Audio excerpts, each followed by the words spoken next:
In today's video, we will learn how the Claisen and Aldol reaction works. So the Aldol reaction is between ketones and aldehydes, and the Claisen reaction is between esters. They can be the same ester or different esters.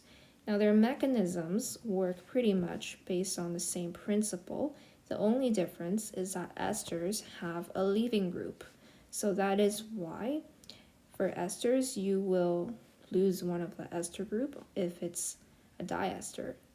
And that is also why Aldol reactions will give you an alcohol. So let's exemplify that.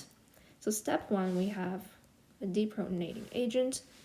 So now that alpha carbon is deprotonated, it will attack the carbonyl carbon because of a positive electronegative density.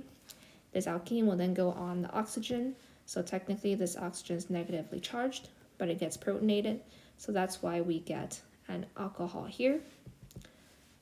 Whereas if you were dealing with an ester, the alcohol wouldn't be an alcohol because the negative charge would go down here and then kick out the leaving group. But we have no leaving group here, so we get an alcohol. Now if you want to draw the product without the entire mechanism, you essentially connect the carbonyl carbon with the alpha carbon.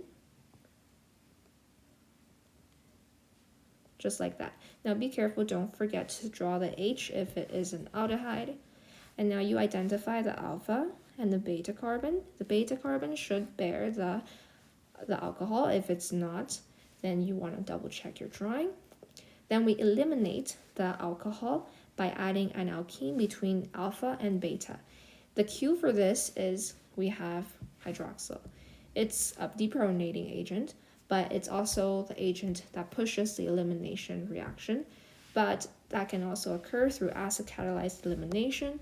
So anytime you see this or this, even if you just see one of this, you will still have to draw the eliminated product. Okay, so this is our beta carbon, and this will leave. We replace alpha and beta with an alkene, and the rest we copy. Boom. Okay, now we have an extra step that is not part of the Aldol reaction, but the problem likes to make it longer. So this is a reducing agent. It will turn aldehydes into alcohols. Okay, it'll turn aldehydes and ketones into alcohols, but this sodium borohydride will not reduce esters. Okay, whereas if you use lithium aluminum hydride, that will reduce everything. So this is how you do the Aldol reaction. Now let's move on to the Claisen reaction. We have two esters, but the principle remains the same. The only difference is that conditions look a little different, but same thing. First we find and deprotonate the alpha carbon, which attacks the carbonyl due to positive electron density. The alkene goes on the oxygen, makes it negative, but now this is where it's a difference. This is a major distinction, is that this negative oxygen will come back down and kick out this leaving group. So to predict the product, we redraw everything, but now we will connect the alpha carbon with the carbonyl carbon, and it's actually a carbonyl and not an alcohol for the reason that I mentioned, okay? Because alcohols, negative charge stays on the O, whereas for esters, that charge doesn't stay on the O, but instead kicks out the leaving group. So this would be your product for this step, but the question likes to make itself longer, so we put it through dipple H in maybe hexane, negative 78 Celsius, and some acid.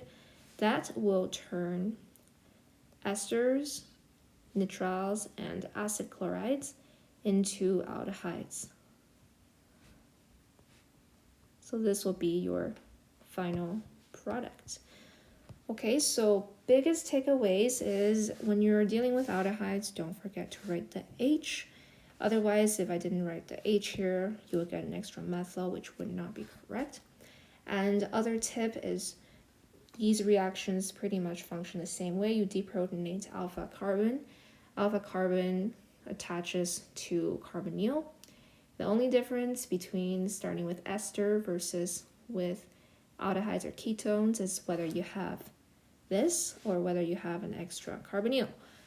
So I hope this video was helpful. If it is, make sure to hit a like.